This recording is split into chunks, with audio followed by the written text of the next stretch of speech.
আজি এটা এক্সিডেণ্ট হৈ গ'ল, সৰু এক্সিডেণ্ট। পুৰণা ৱালেটত পইচা ভৰাই ভৰাই ফাটাই দি এতিয়া মই ভাবিলো এতিয়া নতুন ৱালেট এটা অৰ্ডাৰ দিয়া যাওক। কথাটো উলিয়াবও লাজ লাগে, বহুত দিন পাহৰিও আছো অৰ্ডাৰ দিবলৈ।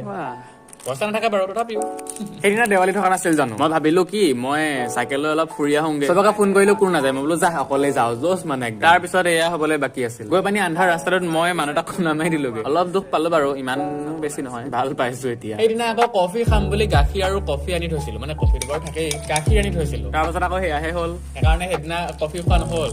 পিছদিনা ৰাতিপুৱা আকৌ কফি খাবলৈ। কফিৰ লগত বাৰবন মোৰ ফেভৰেট। ৰাতিপুৱাই ব্লেক কফিহে খাব লাগে বাৰু, তথাপিও এদিন মন গ'ল আজি খাই দিওঁ আৰু। মইতো প্ৰথমতে ভাবো হা টেষ্ট নাইচ।